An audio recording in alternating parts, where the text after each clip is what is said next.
Pa u shpjodhur ende nga zgjedhjet parlamentare të 11 majit, politika shqiptare po shkon drejt një përballje të re elektorale.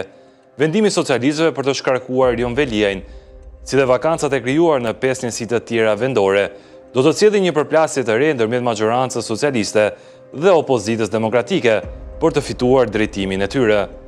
Nga 6 bashki, 3 për tyre janë qendër qarku, të cilat tregojnë dhe rëndësinë politike që mbartin, krahas Tiranës, që konsiderohet si epiqendra elektorale e vendit.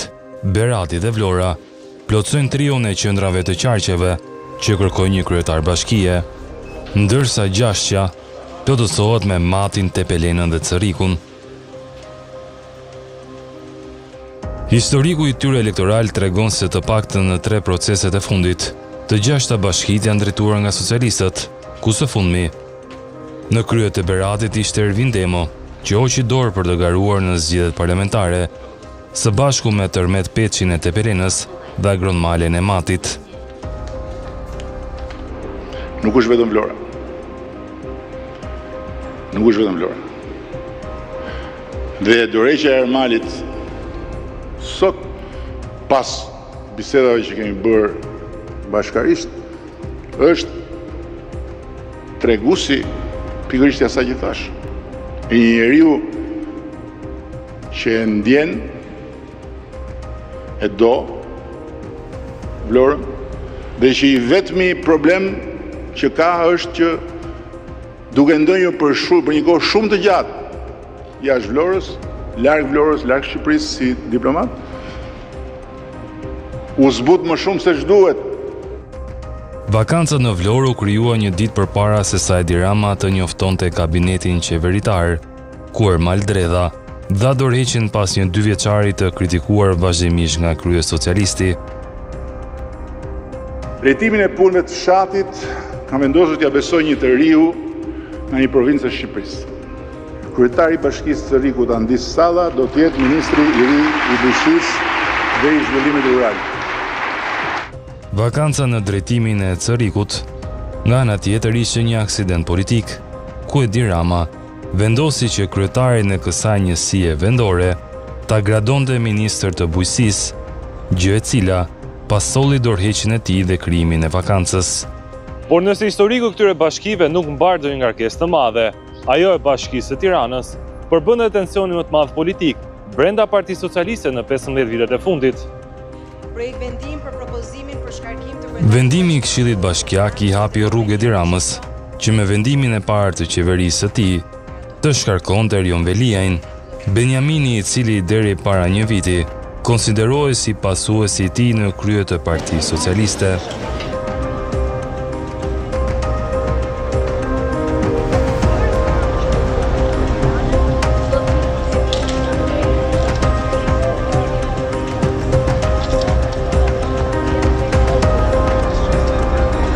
Perfekcionist që edhe vrejtët e vogla, po të dy një shkallën nesër që të ministri. Më nga tregos që duhet në që duhet kushti. Bojën nesër në gjestë vishtu, unë dalë në 5:30 nga shtëpia për shku në punë. Ti do dalësh nesër në 4:30 do lysh shkallën. Ti, personalisht. Marrëdhënia ndërmjet Veliajit dhe Ramës ka ngjasuar gjithmonë si një serial që fundi mund të parashikojë, por me ndërhyrjen e SPAK, fundi rezultoi diçka krejt tjetër. Ky popull nuk ka për ta ndryshuar kurse si qeverinë që ka, pa ndryshuar më parë opozitën që s'do. Skori ton për Europën dhe një grumbull i radiosh të vjetra me ca tiki-take rreth rrotull, Shqipëria zgjodhi korin ton. Arrestimi i tij, ndikimi minimal në rezultatin e zgjedhjeve parlamentare dhe lufta e Veliajit me SPAK ishin disa llogari që Edi Rama i zgjidhi duke urdhëruar shkarkimin e Veliajit, pasi kishte përcaktuar edhe personin që do të ishte në krye të garës për socialistët, si edhe personin që do të udhëhiqte fushatën elektorale. Zoti Manasterliu, do kemi kohë për të folur pra ju thash. Si ndjeni për këto emërim që ju bëri zoti kryeministër, propozim?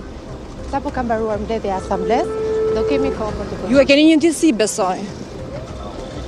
Si ndjeni për ish kolegun tuaj, zotin... Lutem shumë, sikur se se ju thash, do kemi gjithë kohën për të diskutuar, për të folur.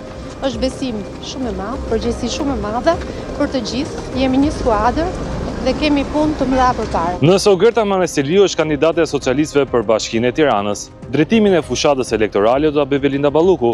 Kryesocialisti vendosi që këtë pozicion të rëndësishëm t'ia lë krahut të tij të djathtë në qeveri. Thënë ndryshe, Belinda Balluku do të jetë shefja elektorale e Ogerta Manastiriut dhe në rast suksesi do të përkthehet në më shumë influencë në Partinë Socialiste. Teksa socialistët janë të organizuar deri në qeliz, sa i përket përballjes elektorale, në kampin tjetër, gjërat janë krejt ndryshe.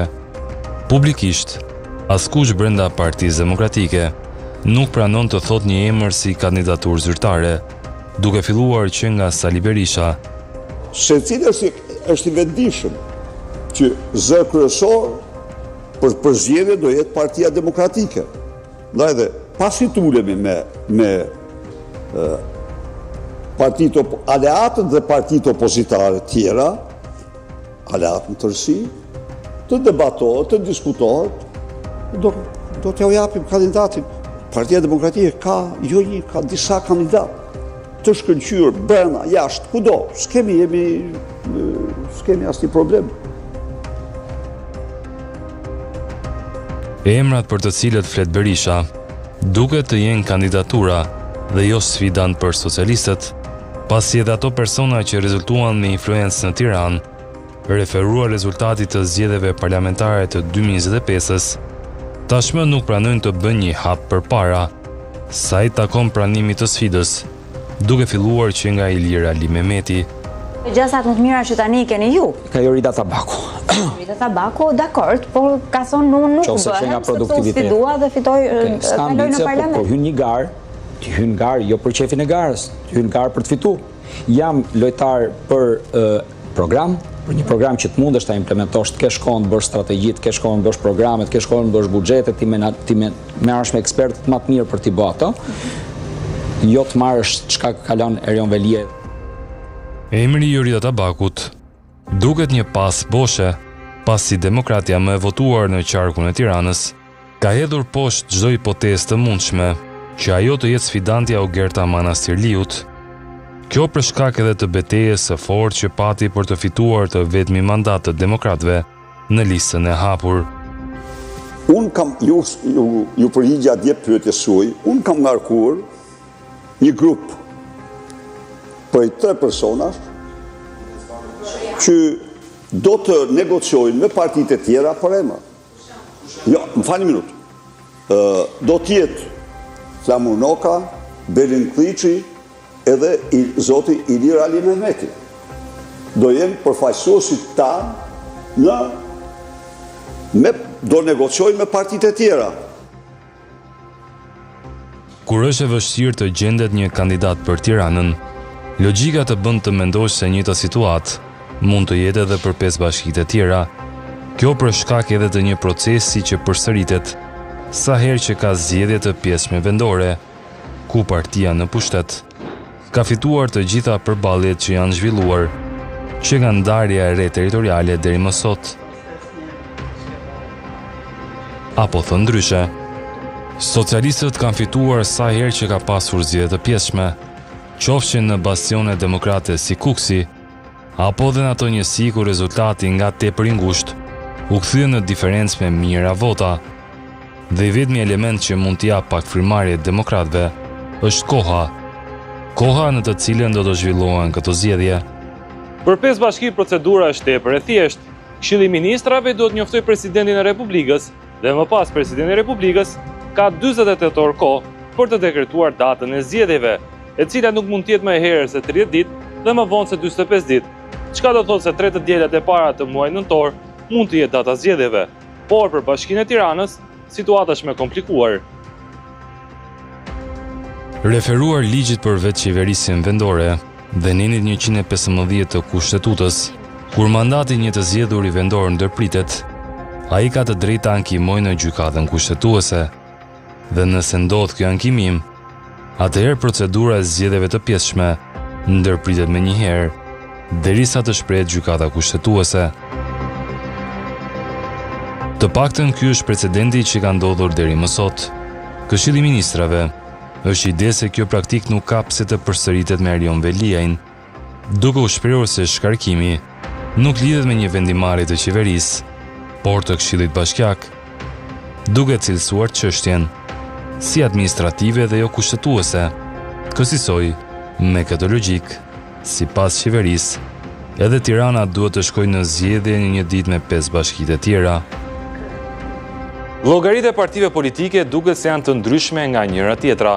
Opozita, e cila ka si mision të fitojë pushtetin, duket jo gati për një përballje tjetër me socialistët, ndërsa Edi Rama, pas fitores së zgjedhjeve parlamentare të 11 majit, kërkon të rikonfirmojë supremacinë e majit edhe një herë në këto njësi vendore. Analizë kjo, që kërkon sqarime nga ata të cilët studiojnë politikën, se si e komentojnë organizimin e opozitës.